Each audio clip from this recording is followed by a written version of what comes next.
Me llamo Gabriela Rodríguez y soy socióloga, soy docente e investigadora en la Universidad de Buenos Aires y también aquí en el área de turismo rural.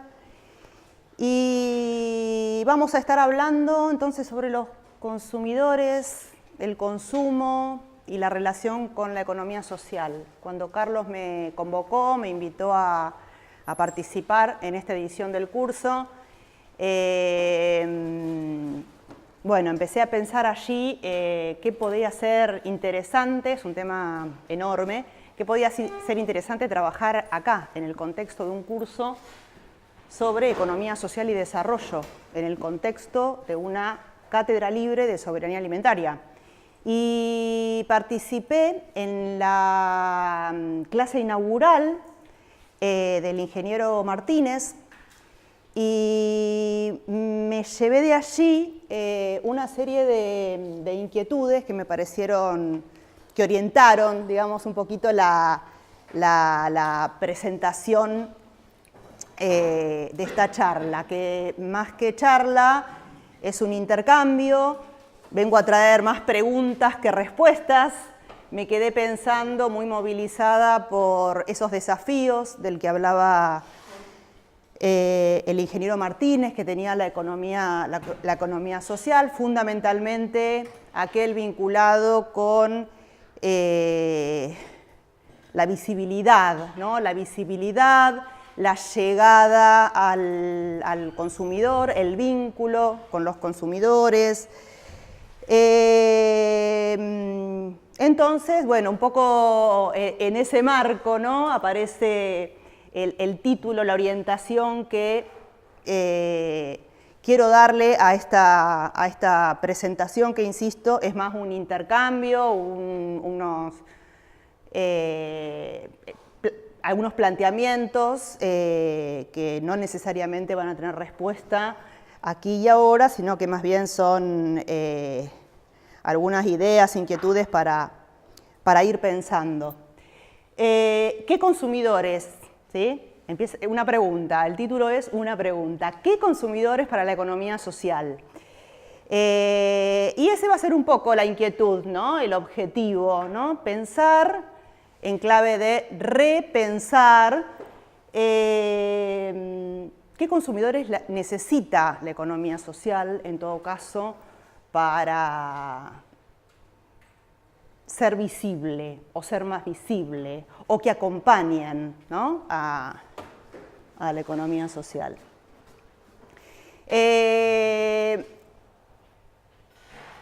Primero quería presentarles digamos, una primera cuestión que es importante abordar para empezar a darle vueltas a esta pregunta, es ver por qué existen normas de defensa del consumidor. ¿Por qué les parece?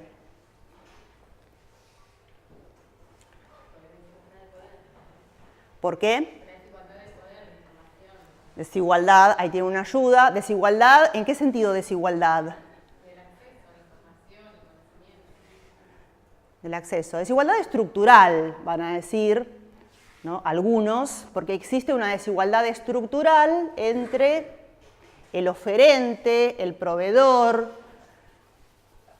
y el consumidor. Desigualdad estructural que va a estar dada por la capacidad de la información, por la información acabada que posee el proveedor respecto del bien o el servicio que está ofreciendo. Va a tener un conocimiento profesional sobre ese bien o ese servicio. Va a tener capacidad económica, capacidad de recibir asesoramiento legal, por ejemplo, para conocer cuáles son sus obligaciones, estrategias de defensa ante demandas, denuncias, etc. Y el recurso a la publicidad, ¿no? Entre muchos otros. Esa es una síntesis.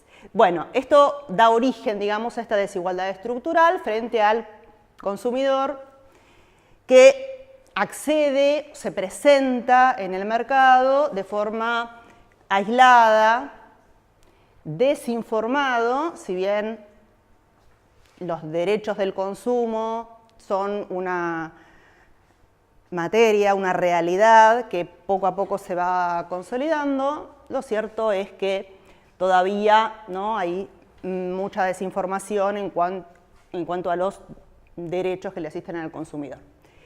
Entonces, desigualdad, ¿no? Vamos a decir, en principio, para resolver, existen normas de protección al consumidor para equilibrar esa desigualdad estructural entre proveedor y consumidor. Y abajo ya planteo, ¿no? un primer interrogante para que pensemos. Esta descripción, que es la descripción clásica que damos en los cursos de derechos del consumo, describe la lógica, las prácticas de la economía social. ¿Qué les parece? La dinámica puse allí. Describe la dinámica y las prácticas de la economía social, esta cuestión de la desigualdad estructural entre proveedores. ¿Se entiende, no? Proveedores, ¿qué significa?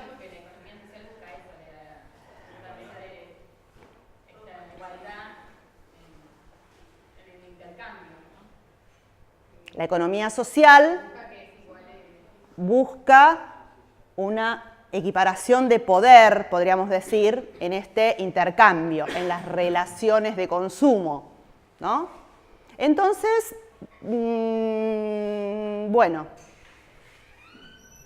coincido, ¿no? Entonces parece, ¿no?, que esta caracterización de la relación entre proveedores y consumidores no describe la totalidad de las relaciones de consumo. Lo vamos a dejar ahí. Puntos suspensivos. Seguimos. ¿Cómo aparecen los derechos de DUC? Derechos, usuarios, consumidores. DUC. ¿Cómo aparecen en CN, Constitución Nacional? ¿Cómo aparecen? En principio aparecen en la Constitución, ¿sí? Tienen rango constitucional. Y con este detalle, ¿no? Artículo 42 de la Constitución Nacional.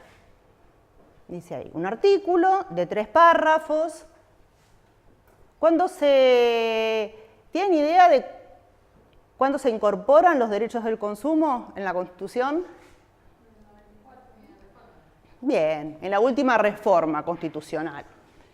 3 párrafos. En el primero, los consumidores y usuarios de bienes y servicios tienen derecho en la relación de consumo a la protección de su salud, seguridad de intereses económicos, a una información adecuada y veraz, a la libertad de elección y a condiciones de trato equitativo y digno.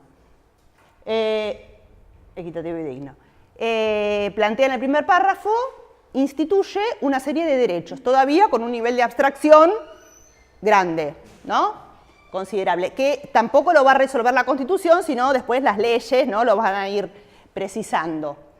Segundo párrafo, las autoridades proveerán a la protección de esos derechos, sigue enunciando otros derechos, a la protección de los derechos, a la educación para el consumo, a la defensa de la competencia contra toda forma de distorsión de los mercados, al control de los monopolios naturales y legales, al de la calidad y eficacia de los servicios públicos. Les pido que no se rían, por favor, les pido que no se rían y no hagan gestos si pueden.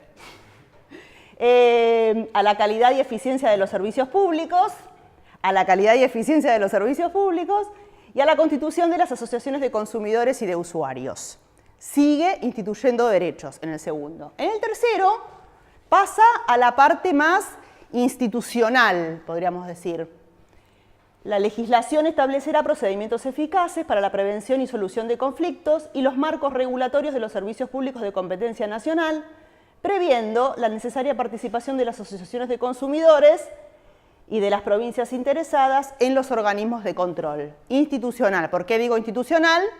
Porque describe ¿no? Y pone en cabeza, obliga, ¿no?, al Poder Ejecutivo en la esfera administrativa de implementar lo que se conoce como autoridades de aplicación, una autoridad de aplicación, ¿no? Un órgano dentro del Poder Ejecutivo que regule, ¿no? que regule, que dicte normas y que atienda por ahí hablaba de conflictos, ¿no? Que atienda los conflictos, los potenciales conflictos emergentes de la institucionalización de estos derechos. ¿Hago una pregunta? Sí. ¿A qué se referencian los monopolios naturales? ¿Al control de los monopolios naturales? ¿Qué son los monopolios naturales? Monopolios naturales son aquellos servicios que por su carácter no pueden ser prestados, son naturales, no son políticos, no tiene que ver con lo natural. Yo soy socióloga, así que se imaginan que no existe un monopolio natural, ¿no? Es un monopolio, es una forma de organización económica, pero bueno, se le llama monopolios naturales. A esos servicios que en términos de la racionalidad o razonabilidad financiera y de infraestructura, no pueden ser prestados por dos oferentes. Por ejemplo, el tendido de luz o el tendido de luz o la provisión de gas, ¿no? Sería gravoso económicamente, no tendría razonabilidad económica que existan dos tendidos de gas en forma paralela, uno para que lo preste una empresa o el Estado y otro paralelo, ¿sí? Para que hayan dos oferentes. Eso se refiere con monopolios naturales. Yo le pondría otro nombre, ¿no? Pero bueno. ¿Seguimos? ¿Podemos pasar de el texto de la Constitución? La Constitución dijimos en el 94, ¿no? Pero como ustedes quizás tienen alguna idea, les hago una pequeña aclaración. Por la materia de la que se trata puede haber algún vocabulario técnico jurídico. Está todo totalmente allanado. Yo no soy abogada, pero bueno, manejo mucho ese lenguaje. Si hay algo que no se entiende, por ejemplo, recién hablé de autoridad de aplicación. ¿Se entendió lo que es la autoridad de aplicación de una norma? Bueno, otra, si aparece en algún otro momento, digo alguna cosa o aparece en la presentación, algo que no entiendan, lo preguntan.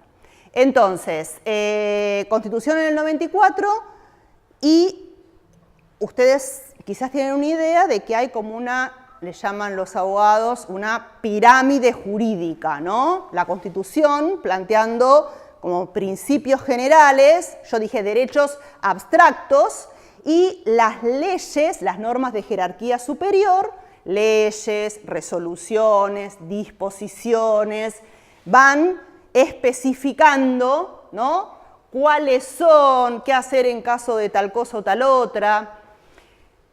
La ley, entonces, de defensa del consumidor es esta que tenemos allí, fíjense que es del 93, la ley 24.240,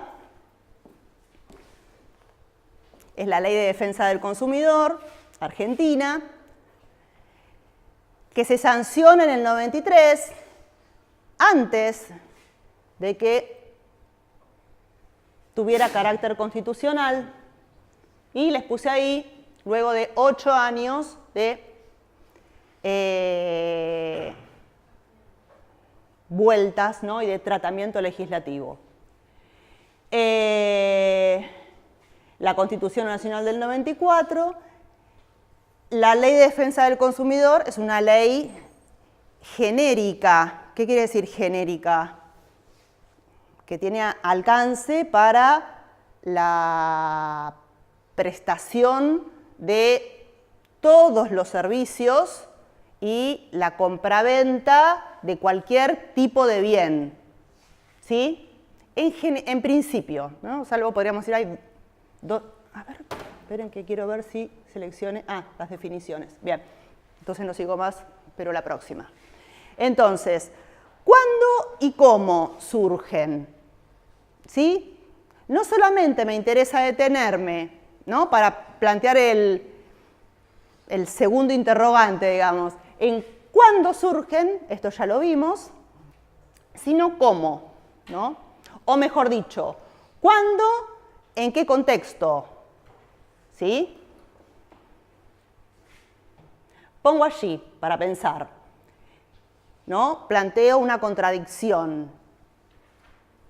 Surgen, es una norma, se trata de una norma que regula la relación de consumo, una nueva área, ¿no? Social, económica, ¿no? Es una regulación de un nuevo aspecto de la vida social y económica. ¿En qué contexto?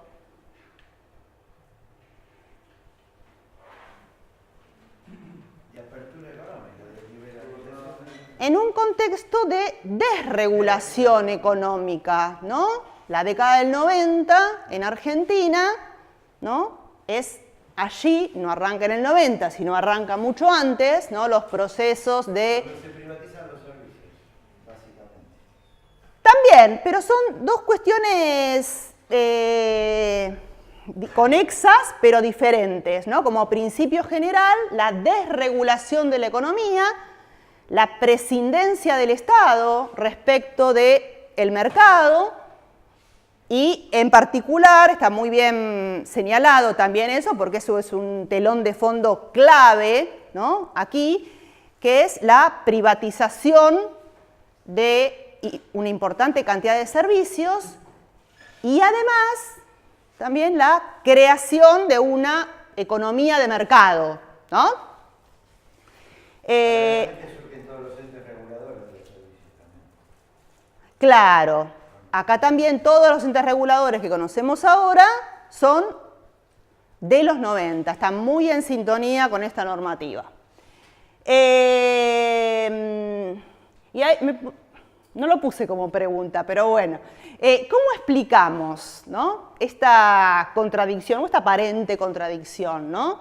Que tengamos en la década del 90 en Argentina, siguiendo un poco el proceso histórico regulatorio del resto de América Latina, ¿no? Salvo algunos casos que hay unos en Venezuela y Brasil que se anticipan un poquito, pero el resto de los países de América Latina, las normas de protección al consumidor son de la década del 90 también. ¿Cómo explicamos que se regule, ¿no? Una nueva realidad social, económica, en un contexto de desregulación?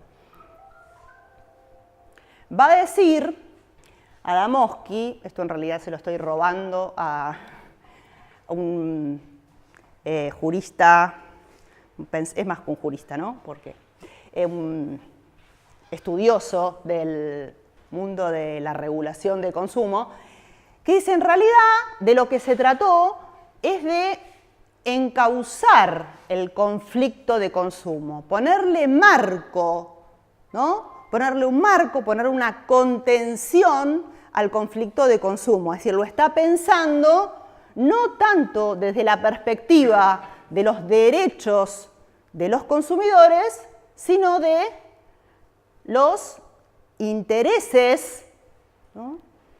De los proveedores de las empresas, ¿no? De lo que se trató más bien es de ponerle cauce, encauzar en ese sentido, ¿no? Ponerle cauce, ponerle límite, ponerle, no sé si coto, límites, ¿no? Encuadrar el conflicto de consumo. Hasta acá se puede y hasta acá no se puede. Eso está previsto en la ley, esto otro no está previsto en la ley. Entonces no hay derecho sobre algunas cosas. ¿Sí?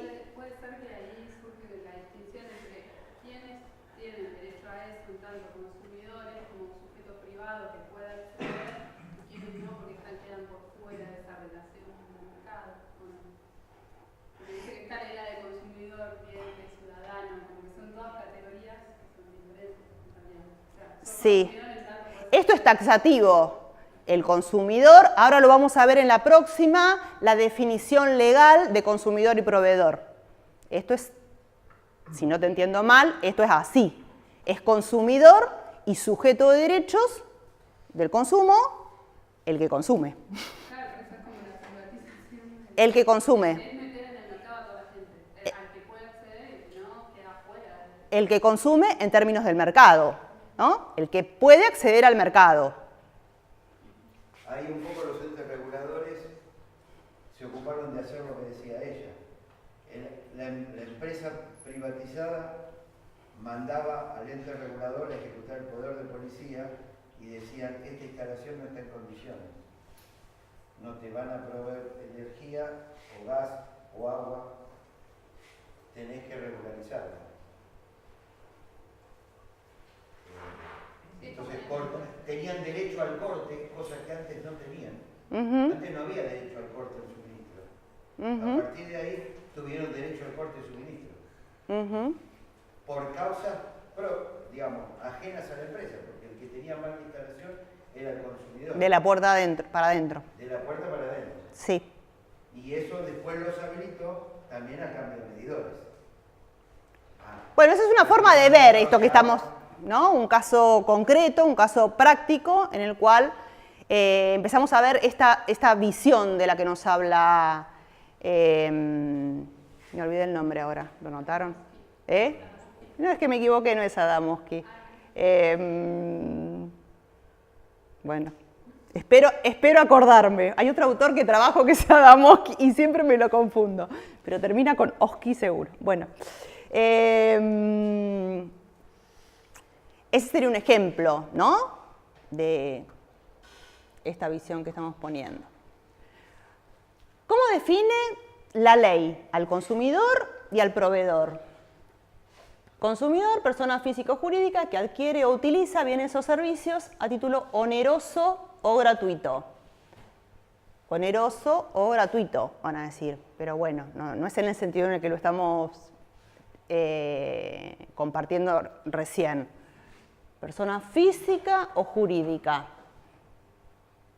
Puede ser persona física, somos nosotros, jurídica puede llegar a ser una ONG, ¿no? Una cooperativa,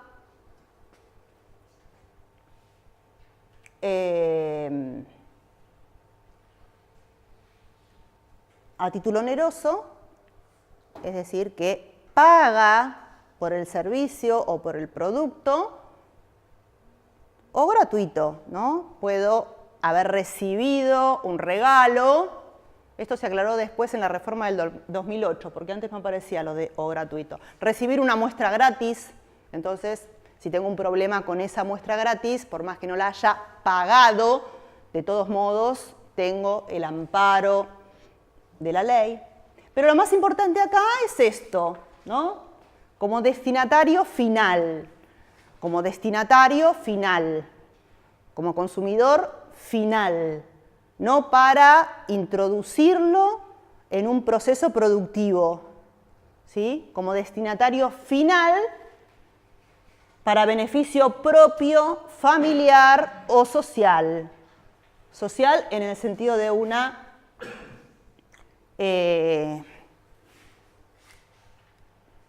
sociedad, ¿no? Una cooperativa, una ONG. Entonces, consumidor es el consumidor final. El revendedor no entra ahí. Revendedor, ¿qué sería un revendedor? Compra mayor, claro, un distribuidor para vender después al consumidor, ¿no? Claro, un intermediario comercial. No, claro, ese no es consumidor, ese es proveedor. Ese comercializa, ¿sí?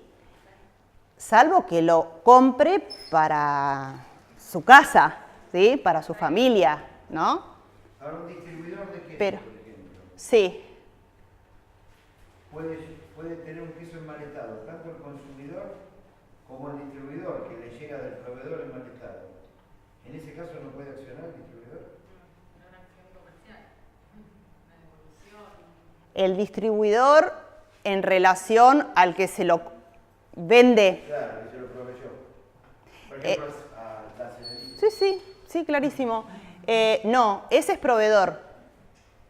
El distribuidor es un proveedor, porque no lo compra para comérselo, lo compra para venderlo, ¿sí? Forma parte de su giro comercial, ¿sí? Ustedes me dirán, ¿y qué? ¿Se la tiene que aguantar? No, no es que se la tiene que aguantar. Tiene la acción civil y comercial, tiene que ir por la justicia. Lo que no tiene es la protección especial que tienen las normas de consumo, que bueno, ahora no lo vamos a ver porque era muy largo, que tiene unos principios generales más flexibles, digamos. Muchos lo comparan con el derecho del trabajo, ¿no? En caso de duda, a favor del consumidor, la carga de la prueba la tiene el proveedor y no el consumidor. Bueno, no tiene los derechos, que vamos a ver algunos, especiales, ni estos principios de protección. Pero puede hacer una acción, digo justicia, pero quizás puede resolverlo de otra forma, qué sé yo, le manda, si no lo resuelve así, llamándolo por teléfono, le puede mandar una carta documento, puede pedir una mediación, pero no amparado en la Ley de Defensa del Consumidor, y lo otro, no pudiendo acudir a las instituciones, ¿se acuerdan el último parrafito del texto de la Constitución? No va a poder acudir a las instituciones administrativas dispuestas para resolver los conflictos de consumo, ¿sí? Proveedor, la persona física o jurídica, una SRL, una sociedad anónima, que en forma profesional, acá lo más importante es esto, pensé que lo había subrayado, ¿sí? Como actividad profesional, aunque sea ocasional, pero con carácter profesional, produce, monta, crea, construye, transforma, importa, distribuye, comercializa bienes y servicios destinados a consumidores. Se usa la denominación consumidor por el nivel de abstracción, ¿no? Engloba a todos estos. Les iba a decir algo. Lo de profesional, ¿sí? Profesional significa que es proveedor el que tiene una concesionaria de autos usados.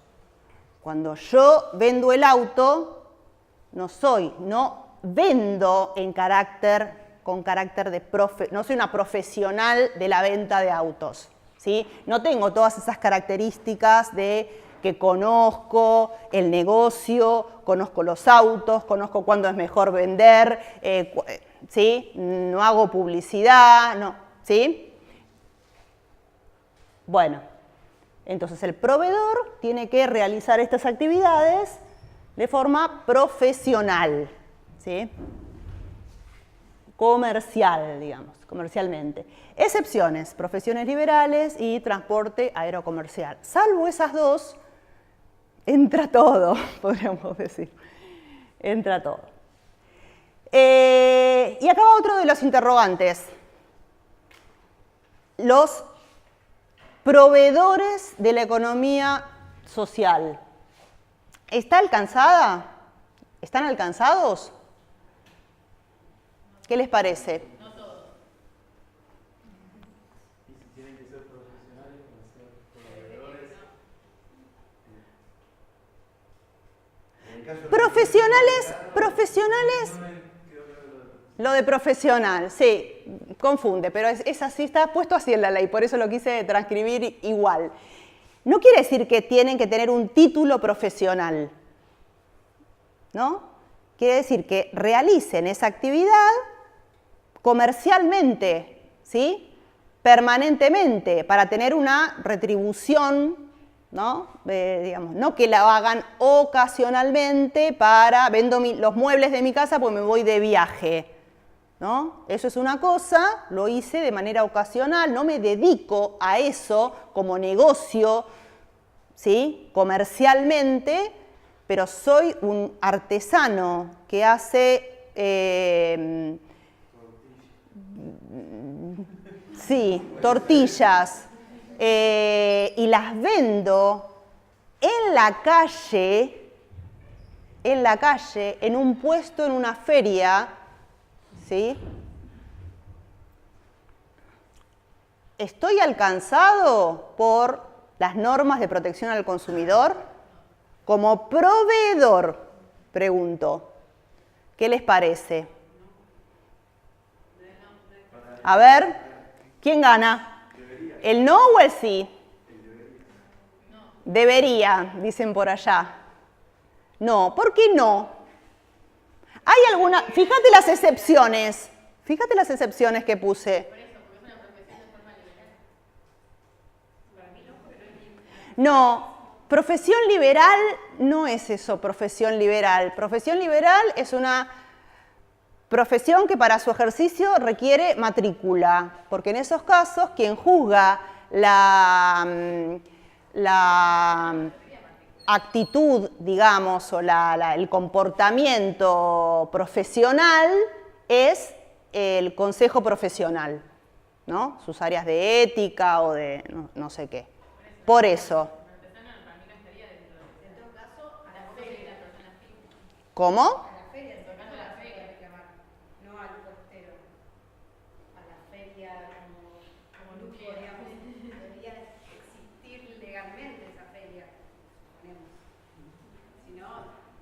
Acá no estamos hablando ni de habilitaciones. Sí, pero ¿cómo se digital? ¿Qué vas al defensor consumidor? Quiero protestar contra una feria que legalmente no existe. ¿Contra una feria? No. Esta tortilla me provocó una intoxicación. ¡Chan, chan! ¿Una demanda civil? No, o penal. O penal. Pero yo no pretendo que me resarza, pretendo que no me la comí todavía. No me intoxiqué. Cambio el ejemplo, no me intoxiqué. Estaba verde, me la llevé. Cuando llego a mí, la quería comer a mi casa, le dije a mis hijos, miren que llevo tortilla, qué sé yo, todos re contentos. Llego y veo, abro así, la miro bien y veo que estaba verde o que tenía un olor feo, qué sé yo. Yo no quiero no la comí todavía, ¿sí? Yo vuelvo, quiero que me las dé de nuevo, que me las reponga sin tener que volver a pagarlas y no quiere el señor. Quiero que me las den de nuevo, que no me las haga pagar, qué sé yo. Que me devuelva la plata. ¿Está alcanzado o no está alcanzado por la Ley de Defensa del Consumidor?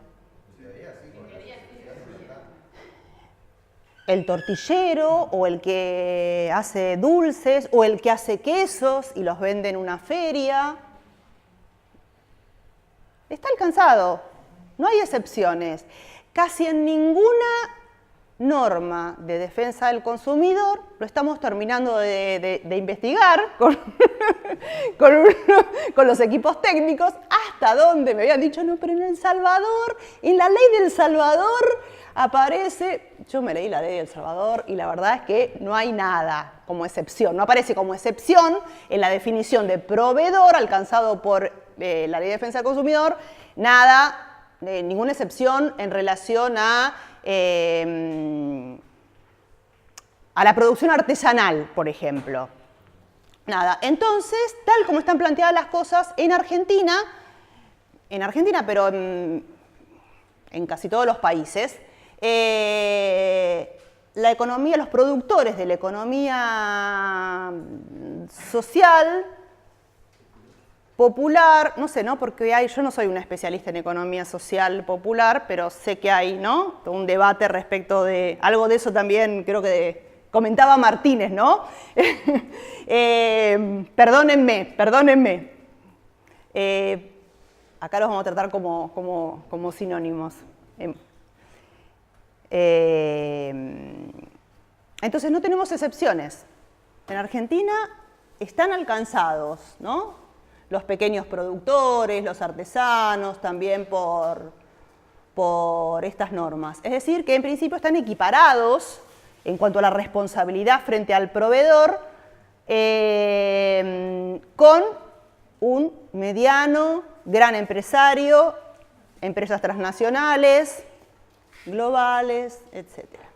El pan relleno también. ¿Qué? El pan relleno también. ¿El pan relleno también? ¿Qué decís? ¿Además de las tortillas? Sí, pan relleno también. Todos los bienes y servicios. El pan en todas sus variedades. Bueno, sí. ¿La excepción del transporte a lo comercial es porque ellos también tienen su propio ente regulador o por qué? No, es porque tienen un lobby muy importante. Así como las profesiones liberales, ¿no? Esa es la... Ay, ¿qué hice? No. Ahí. Esto también, en todas las insistencias que existieron, desde ya en el debate original, la ley del 93 no sale como estaba prevista, ¿no? Porque ahí estaban incluidos, no estaban exceptuados, ni los profesionales liberales, ni el transportero comercial. Y todavía, bueno, se quiso meter como una ley específica para ampliar el artículo que se las excluye. Tampoco. En el 2008 se reforma, esa es una reforma importante de la ley, por ejemplo, se incorpora el derecho al trato digno y se incorpora el daño punitivo, una suerte de, como de resarcimiento que se puede obtener en la instancia administrativa, y ahí tampoco, ahí estaba, también se volvió a insistir y no hubo caso. Y se reformó también, ¿cuándo fue? El Código Civil. En el 2015, en el Código Civil hay muchas cuestiones vinculadas a defensa del consumidor, muchísimas. Algunas que son, que estaban ya en la ley, pero otras nuevas. Y ahí también, y no hubo caso. No es porque tienen sus propios órganos de control y regulación, porque hay un montón de otros servicios que tienen órganos de regulación y control, los servicios públicos, y la Ley de Defensa del Consumidor dice algunas cosas sobre los servicios públicos,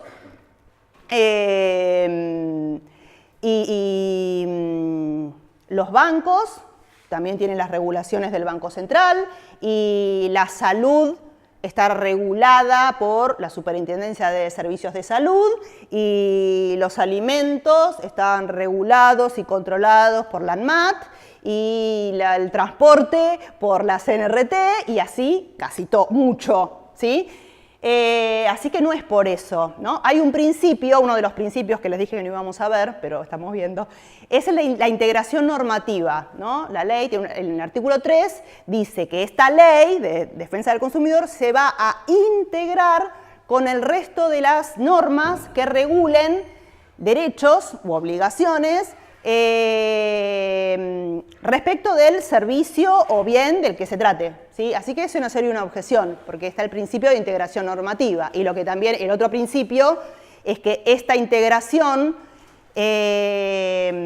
cuando de esta integración surja algún tipo de contradicción entre, en relación a los derechos, ¿no?, a contemplar, se interpretará, se aplicará, mejor dicho, la norma que más favorezca al consumidor. Se llama indubio pro consumidor, en caso de duda, a favor del consumidor.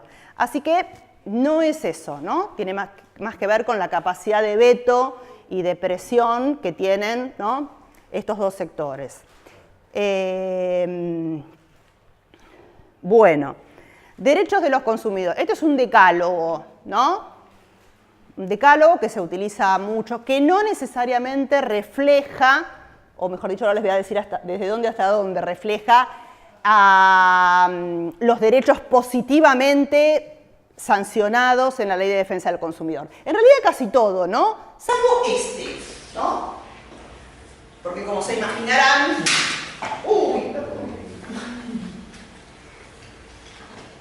Como se imaginarán... Rompe paga. Rompe paga. ¿Qué? Rompe paga. Yo no soy proveedora. Yo no soy proveedora. Vine acá muy vocacional. Soy una profesional de las capacitaciones sobre esto. Y ahí me importa como proveedora. Bueno, de hecho la satisfacción de las necesidades básicas, ¿no? Es más una bandera, más bien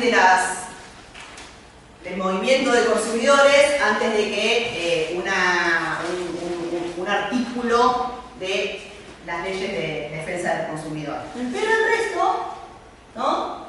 La ley dice cómo debe respetarse la seguridad, el derecho a la información, cómo debe informarse en las distintas etapas de la relación de consumo, antes, precontractual, contractual, postcontractual, antes de que contratemos, en el medio, ¿no? De la contratación y después, ¿no? Tenemos los servicios postventa, las cuestiones vinculadas a las bajas y cancelaciones de las prestaciones, que hay un montón de problemas y de limitaciones a la hora de poder terminar una relación de consumo. Derecho a la elección, derecho a la organización y representación, tiene que ver con las asociaciones de consumidores, derecho a la protección de los intereses económicos y a su reparación, derecho a la educación en el consumo, derecho a un ambiente saludable. Esto tampoco, ¿no? Hay ningún aspecto así positivo. Bueno, sí, ¿no? Sí, perdón. Vale. Hay, pero no surge de la ley, sino de resoluciones, incluso locales, posteriores. Digo locales porque la ley esta 2440 es una ley nacional. A su vez, todas las provincias tienen sus leyes provinciales de defensa del consumidor, todas, incluso todas las provincias, después de la reforma del 94, incorporan en sus constituciones también los derechos del consumo. Y bueno, también tienen sus normas de defensa del consumidor que en ningún momento pueden ir contra los derechos establecidos en la nacional, pero muchas veces especifican, amplían derechos, qué sé yo, ahora, ¿no? La ley de colas, porque ahora está regulado el tiempo máximo de espera en algunas jurisdicciones, el tiempo máximo de espera en las cajas de los supermercados. Entonces, eso puede existir en algunas localidades. La Ciudad de Buenos Aires tiene una muchísima regulación, ¿no? A través de resoluciones, que no necesariamente son cosas que aparezcan en la 2440. ¿Y qué pasa cuando se cumple, por ejemplo, no sé cuánto es el tiempo, 45 minutos de cola? Llegaste al 146, ¿qué pasa? ¿Cuál es la exponente? ¿Qué pregunta? Sin pagar. Te lleva gratis. Les hacen multas. Deberías, a ver, los tips serían, ahora vamos a los tips, las recomendaciones. Acá en general la cuestión es la prueba, ¿no? Claro. Entonces ahí una recomendación, me parezco a la columnista de consumo de la tele, ¿viste? Que me da los consejos. Pero ponele que lo logramos aceptar el probar. reclamo en el libro de quejas Sí. y hacer la denuncia. Ah, bien. No llegamos a eso, y la verdad que no sé si vamos a llegar, pero como estoy extendiendo mucho en esto, que no sé cómo vienen.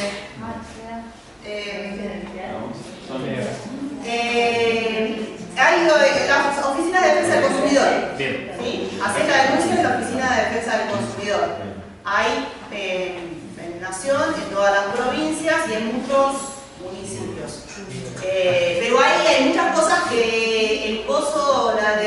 detalle está en la prueba, Claro. ¿no? Con el vuelto tenemos una ridícula, ¿no? La resolución del redondeo, todavía está vigente, y 0,05, que bueno, el redondeo siempre es a favor del consumidor. Pero ella no dice eso la ley. Dice que cuando haya diferencias menores a 5 centavos, ¿se imaginan? Aparte está hecha, miren lo que es la técnica jurídica, le pusieron, voy a poner una relación, ¿no? Ponen 0,05 centavos, es una ley que ya tendrá 15 años. El redondeo es a favor del consumidor, pero solo en ese caso, no es que siempre el redondeo. Bueno, igual está casi instituido, ¿no? Como que el redondeo es a favor del consumidor. Entonces muchos se siguen creyendo eso y hacemos valer que el redondeo es a favor del consumidor. Pero la ley no dice eso. No me acuerdo cómo llegué acá. De la prueba. En este caso es muy difícil probar. Vos vas a la denuncia. ¿Cómo probás que el tipo te dijo que no tenía? Porque, a ver, la idea es que el comercio tiene que resolver el tema. No te puede cobrar de más porque no tiene para darte. Porque el precio es el precio que le puso. Lo tiene que resolver él. ¿Sí? La carga, vieron que a veces la carga de la resolución del tema te la ponen en el consumidor. Ese es un poco el espíritu de, bueno. Pero el tema es que no está, ahí no hay ningún espíritu, no hay ningún principio. Esto que se lo digo yo, Gabriela, pero no es como uno de los principios que siempre el redondeo es a favor del consumidor. No dice ningún artículo de la ley. Eso está esta ley tonta que tenemos, vieja, bueno, y nos valemos de eso. Pero es el tema de la prueba. Entonces, digo, en muchas situaciones, bueno, nada, lo que tenemos que ver y avivarnos es, bueno, cómo conseguir la prueba. Ahora están los celulares, así que todo se facilita un poquito más. Bueno, los derechos. Y retomando un poco esa pregunta, ¿no? La última de las preguntas, si estaban alcanzados los proveedores de la economía social respecto de las obligaciones. Una cosa importante es que todo el tiempo estamos hablando de derechos, de los derechos de los consumidores, pero en rigor todo el tiempo la ley de lo que habla es de las obligaciones de los proveedores, ¿no? Por en cabeza de los proveedores determinadas obligaciones que tienen frente a los consumidores. Entonces, bueno, respecto a la economía, decíamos, la economía social, los proveedores están alcanzados, ¿no? No hay ningún tipo de distinción. Pero, ¿no? Como para pensar un poco, ¿no? Situaciones concretas, problemas, tensiones que pueden acarrear las normas de protección al consumidor, traigo esto en relación al derecho a la seguridad. Lo que dice la ley respecto de la seguridad es que el principio que todos los productos que se pongan en el mercado tienen que reunir condiciones de seguridad de manera tal que no afecten la salud ni el patrimonio de los consumidores. ¿Sí? Y después habla en relación a productos potencialmente riesgosos como eléctricos, electrónicos, electrodomésticos, juguetes, encendedores, bicicletas infantiles y elementos de protección personal para el trabajo, deben estar certificados y tener el sello de seguridad argentino. ¿Sí? Entonces, si nuestro proveedor de la economía social, en vez de hacer tortillas, hace veladores, los veladores tienen que estar certificados. ¿No? Tienen que estar. ¿Cómo lo resuelve? ¿Cómo lo resuelve? Un proveedor de la economía social. Como si algo saben de certificación. certificación. Y si le pone un kit certificado de la parte eléctrica y después el diseño corre por cuenta de él. Por ejemplo, el portalámpara, el enchufe y la tecla Todos los elementos tiene están certificados. seguridad eléctrica, está certificada. Sí, pero hay un tema también ahí de conexión, ¿no? De cómo está conectado ese componente eléctrico, ¿no? Con el resto. Yo creo que no estaría ese proveedor, sino que dejaría de estar protegido por esta ley como consumidor, nada más, no cambiaría nada. ¿Cómo? No te escuché la primera parte. Que no es que esto limita que tu condición de proveedor, o sea, no limitaría salir del mercado, sino que no estarías alcanzado por la ley como consumidor, o sea, no tendrías esa protección de la ley nada más. Pero no, Porque si No dejaría de ser proveedor, sino que no estaría alcanzado el consumidor que consuma eso. sí, pues ya sería No, la bueno. decisión del consumidor. No, No, pero el puede, consumidor te hace una denuncia en una feria puede que seguir vendiendo, vendiste un producto. pero a un revendedor no va a poder venderlo. ¿Por qué en una feria puede venderlo? El consumidor sobre el riesgo, yo sé lo que compro. No, porque esta es una ley de orden público, no corre nada, esto no se lo dije. Es una ley de orden público. Yo no puedo dispensar, decir, no, yo lo perdono al proveedor. El Estado dice, no, a mí no me sirve que no lo perdone, no me importa lo que vos pienses. Una ley de orden público es una ley que resguarda intereses superiores al individual. En este caso, la seguridad en el mercado, la transparencia en el mercado, es un bien superior a tus intereses particulares de tener ese velador que soñaste toda tu vida y que venís viendo en la feria todos los meses.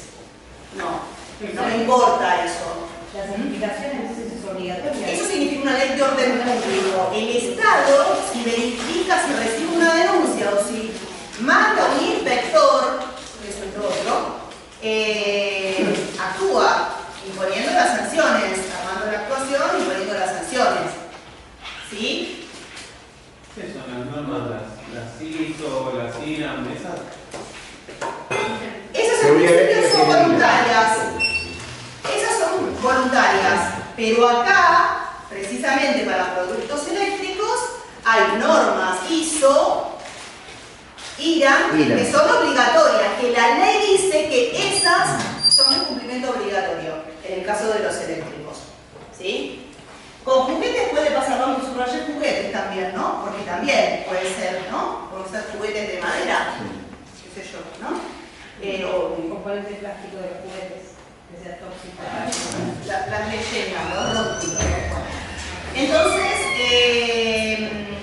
otro problema que tenemos, ¿no?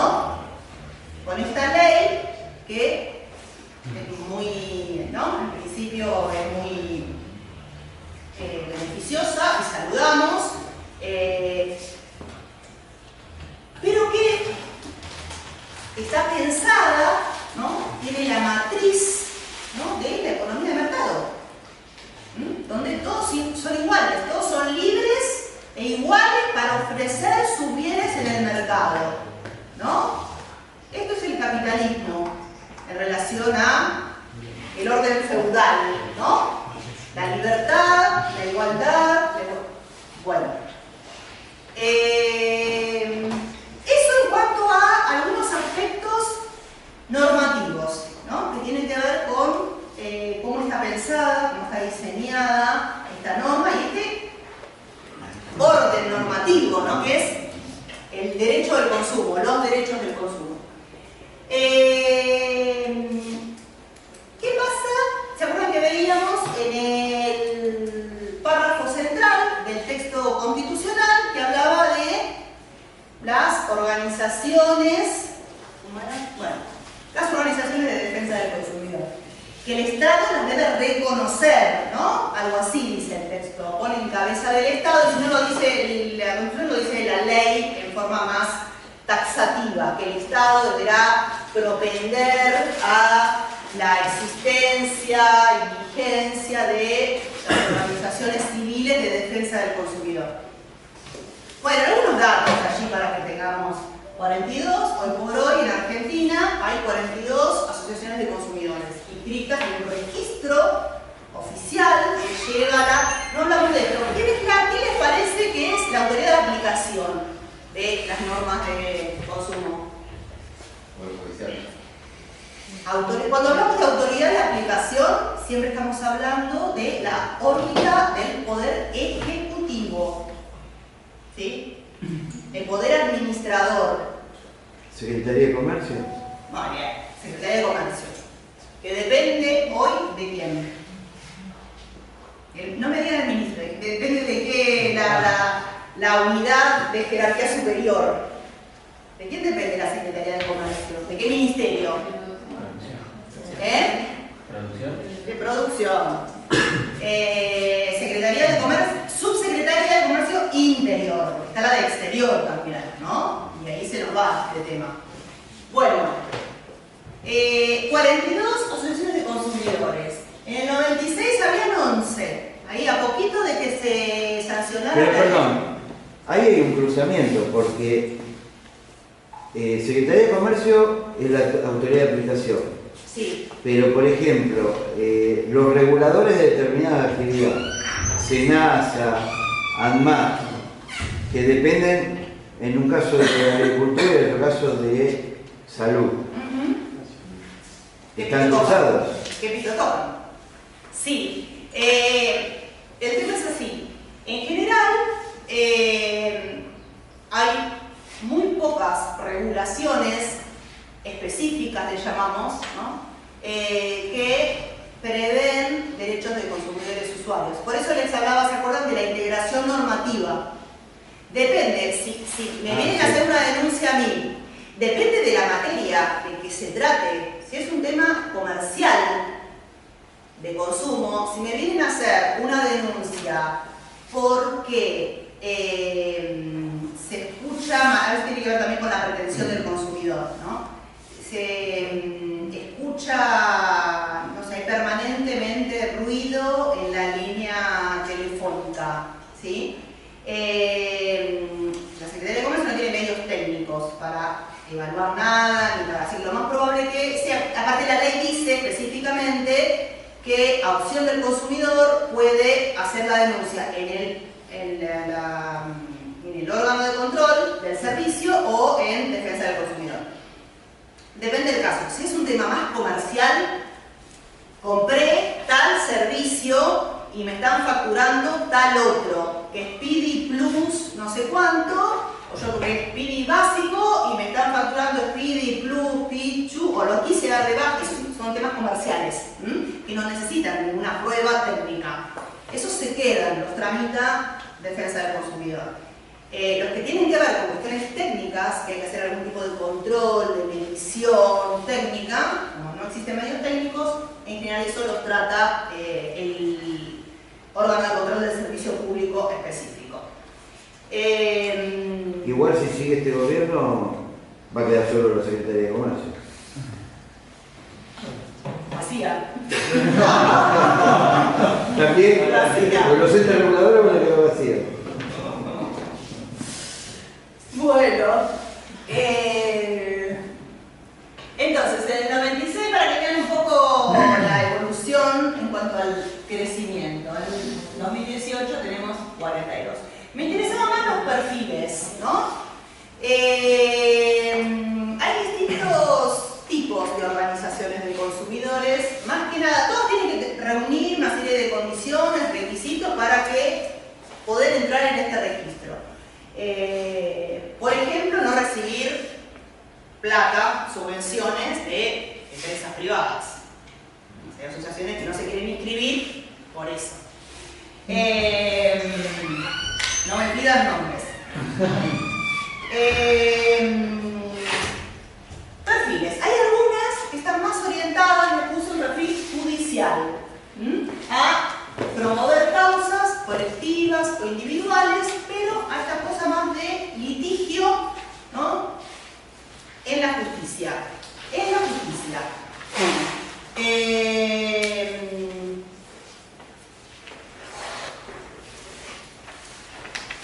Como decimos, cuando nos ponemos malos, son bufetes de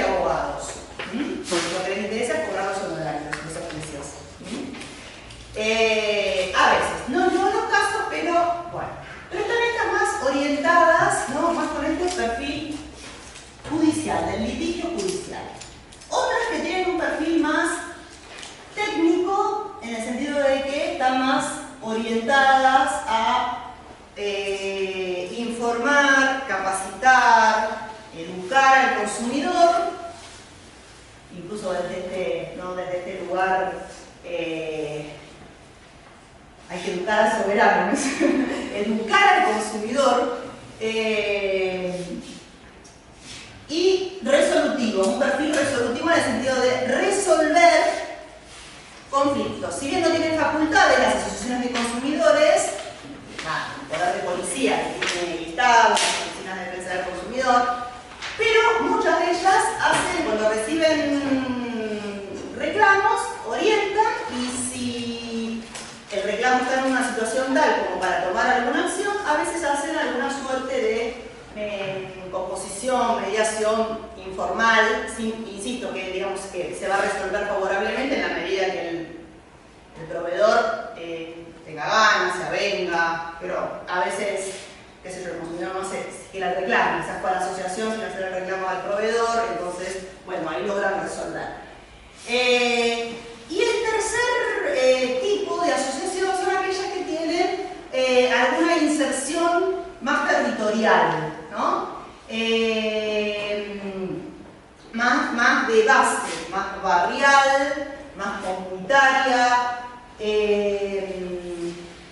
En general, casi toda esta actividad de tipo informativa y de asesoramiento, lo hacen casi todas. Estos son perfiles, no es privativo de una u otra.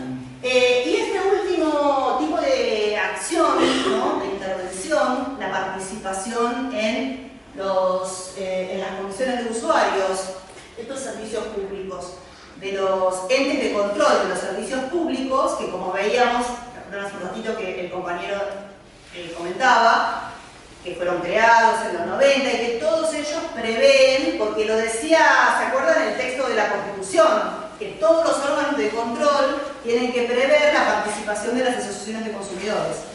Entonces, bueno, esto queda fuera, intervención, porque es una actividad, digamos, que es transversal, ¿no? La hacen todas. 10 minutos.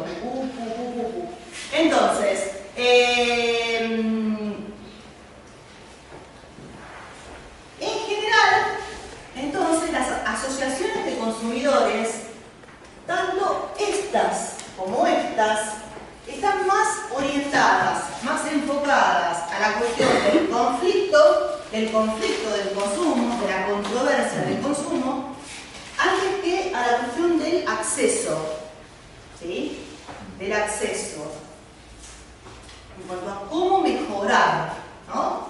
La accesibilidad al consumo, este primer derecho del decálogo. Porque en definitiva, y un poco para ir cerrando, lo que prevalece o aquella matriz en que tanto las normas de defensa del consumidor como las instituciones,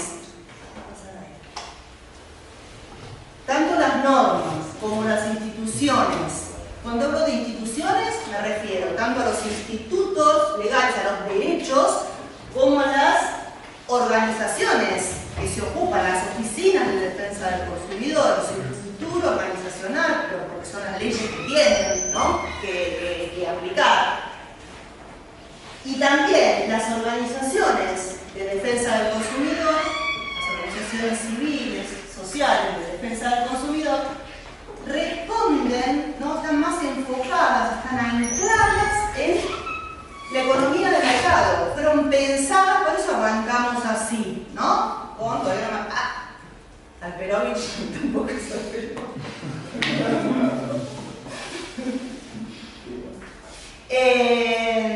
Están en ese marco, responden, ¿no? A los patrones de consumo y producción predominantes, ¿no? Con lógica, bueno, puse lógica, producción son desaparecidas, obsolescencia programada, hiperconsumo por el lado del consumo. Esto no vamos a llegar a verlo, lamentablemente.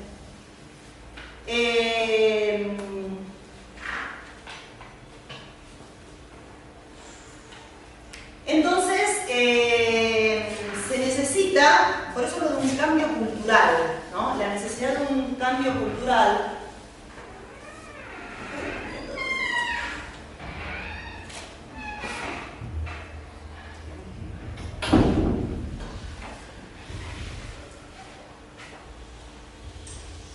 Ahí lo ponen. La necesidad de un cambio cultural, ¿no? Este consumidor de la economía popular es más bien un actor por crearse, ¿no? Yo le agregaría a estos desafíos que planteaba el ingeniero Martínez en la charla inaugural, este otro desafío, ¿no? Este de crear un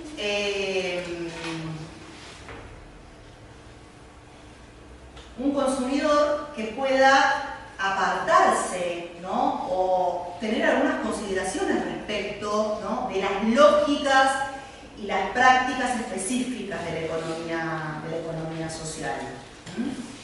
Por eso me ocupé de marcar, ¿no? Algunas tensiones, ¿no?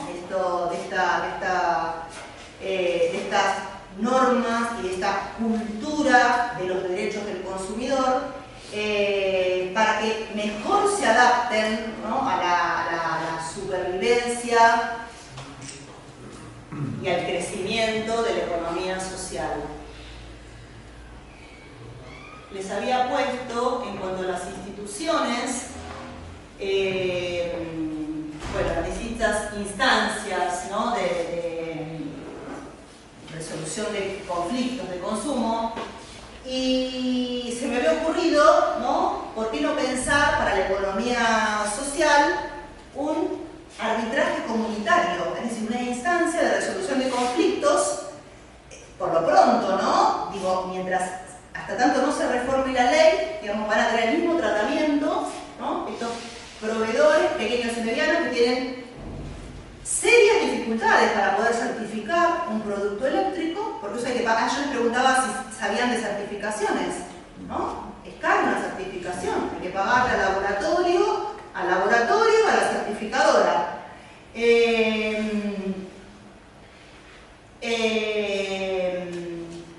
¿Y cómo se puede implementar un arbitraje comunitario? Un arbitraje comunitario. El arbitraje, ¿saben lo que es el arbitraje? Es una institución de resolución de conflictos, que lo que se hace en arbitraje es sustraer del ámbito natural, que sería la justicia. Olvídense de los derechos del consumidor, porque hay arbitraje, habrán escuchado, ¿no? Hay arbitraje internacional, Monsanto contra, qué sé yo, una empresa, no sé si proveedora o cliente de Monsanto, dos empresas enormes, grandes, Monsanto y el Estado. ¿Sería como una mediación? Venezuela, ¿Sería como una mediación? Sería como una mediación, pero la particularidad que tiene, lo diferente que tiene con la mediación, que es obligatoria, la resolución es vinculante, porque al principio, ¿cuál es? Sustrajimos, nosotros nos ponemos de acuerdo, sustraemos de la justicia este conflicto que debería naturalmente resolverse allí, que lo tendría que resolver un juez aplicando las normas, para que lo resuelva unos árbitros, que nosotros decimos cuáles son los árbitros. Se supone que hay unos principios como de especialidad, que tienen que tener esos árbitros en relación a la materia que tienen que valorar, etc. Pero tendría que haber una aceptación del consumidor. De las dos partes. De las dos partes y un acuerdo firmado de sometimiento a la decisión del árbitro. Lo tenemos acá, ¿no? En realidad esto existe, no se conoce mucho. Esto funciona, pero estoy pensando en otra cosa, un modelo parecido a este, pero este funciona en la Secretaría de Comercio. Es un arbitraje donde los árbitros son elegidos por las partes, pero bueno, de un registro de árbitros de asociaciones de consumidores por un lado, cámaras empresariales por otro. Cuando se presenta un problema, unos eligen de una parte, otros eligen, y y hay del otro registro, y hay un tercer árbitro, que es un árbitro, se le llama institucional, en el Estado, un abogado de la Secretaría de Comercio. Pero si volvemos al caso de la tortilla, Sí, ¿no? vamos al caso de la tortilla. Vamos a dar vuelta a la tortilla. El consumidor va paseando por la plaza y compra la tortilla. Sí. Si está en mal estado, legalmente le está cubierto ante la ley del consumidor y puede recurrir a la justicia. Sí. ¿Cómo hace el vendedor de la tortilla para que se someta al arbitraje? Es una pregunta excelente. Acá está previsto de que si se resuelve el arbitraje, no se sigue. ¿Sí? Lo que sí puede suceder en cuanto a las limitaciones que tiene el consumidor, pero eso nunca va a pasar, lo que digamos, eso nunca se puede zafar porque es una ley de orden público, es que haya una inspección, igual lo estoy pensando para ferias organizadas, no en la plaza, voy a la plaza y me siento en la plaza, sino para ferias que tienen una relativa organización, como que sea un mini órgano, un ámbito de encuentro para resolver controversias entre los feriantes de la feria y los consumidores. Que haya una suerte de acuerdo, de convenio, que el consumidor no va a reclamar en la Oficina de Defensa del Consumidor.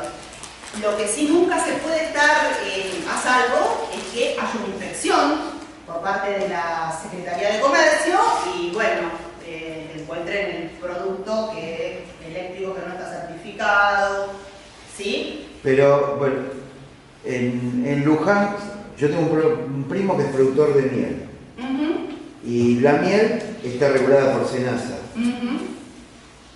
El municipio de Luján dio una protección a los productores locales. ¿Qué quiere decir? Que la miel está regulada por SENASA. La miel regulada por SENASA. En realidad está controlada. La calidad de la miel. Está controlada. O sea, no sé si por SENASA y por ANMAT, porque vos tenés que tener el Registro Nacional de Establecimiento y el Registro Nacional de Productos Alimenticios. Y tiene que estar en el rótulo, ¿no? Y tiene que estar en el rótulo. Bueno, no vimos nada del rotulado, ¿no? El municipio de Luján da un aval a los productores locales para que vendan en el ámbito local. ¿Un aval? ¿Qué sería un aval? Digamos que Secretaría de Comercio de Luján sí, no va a actuar contra esos productores por no tener RNPA y RNP. Lo hacen varios municipios. Sí, para comentar. No pongas esa cara. ya te quiero. Se están pasando por encima de la ley en esos casos. Llevándolo al ambiente, digamos, como que no estarían tomando los presupuestos. A ver, Secretaría de Comercio igual puede entrarle por el lado del rotulado, porque esa autoridad de aplicación de las normas de defensa del consumidor no puede decir nada sobre la calidad del producto, ¿sí? Porque eso es SENASA o es ANMAT. En todo caso, si recibe, ¿no? Tiene que derivarlo.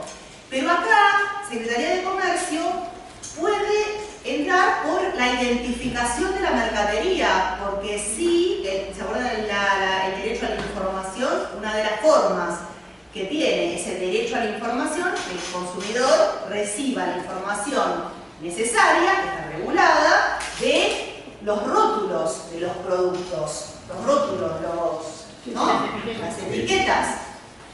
¿Sí? Que pueden estar en el producto, en los casos de los alimenticios, pero en los otros, ¿no? En los embalajes, esto es para todos. Hay obligación de rotular con determinadas características, dependiendo del producto, para todos los bienes, ¿sí? Entonces, ahí no existe, por eso ¿qué palabra usaste vos? Están amparados, están... Puede ser que haya un acuerdo verbal o que directamente, de hecho, la Secretaría de Comercio no salga a inspeccionar rótulos. Eso puede pasar. Por más que no haya esa no inspecciona bastante poco.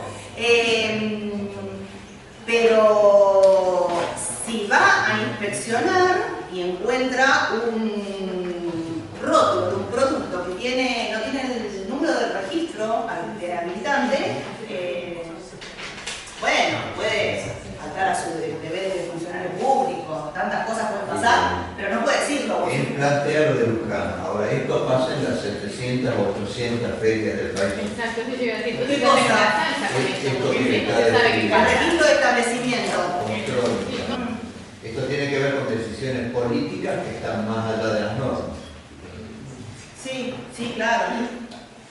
Sí. Sí.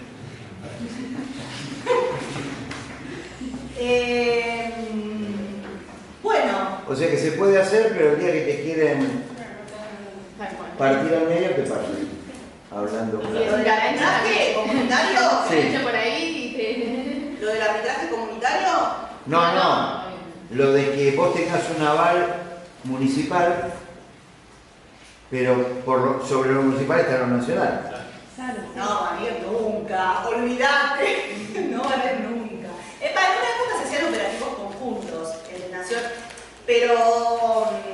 Mirá, no van a ir nunca... Pero Nación... A ver, pará. Pero Nación no iba. Nación, hay un órgano dentro de la Secretaría de... la Dirección Nacional de Defensa del Consumidor, que se llama Consejo General del Consumo, que es donde se reúnen las autoridades de consumo nacional y provinciales. Ahí lo que sucedía en una época más gloriosa era que se establecían líneas de política de consumo. Una de esas políticas de consumo podía ser que vamos a fiscalizar en un sector donde tenemos problemas. Entonces se ponían de acuerdo y esta reunión era la de mayo y bueno, para julio salimos a inspeccionar la exhibición de precios o los rótulos de alimentos y se hacían operativos conjuntos en cuanto al tiempo, pero la autoridad que iba a Luján era Defensa del Consumidor de la provincia de Buenos Aires, no iba a Defensa del Consumidor de la Nación. Después quizás le mandaban datos para que haga un informe, qué sé yo, o salía alguna medida cautelar general, pero Nación no se mete en la jurisdicción de las provincias.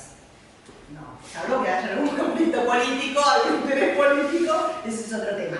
Pero en general no. Así que esto es de hecho, obviamente, ¿no? Podría hacerlo, tienen facultades para hacerlo. En realidad se mete cuando hay conflicto económico, no político. No, político, que se quiere, qué sé yo, sacar algún tema, social, ANMAT nace con la causa del propóleo. Ajá. Antes no existía.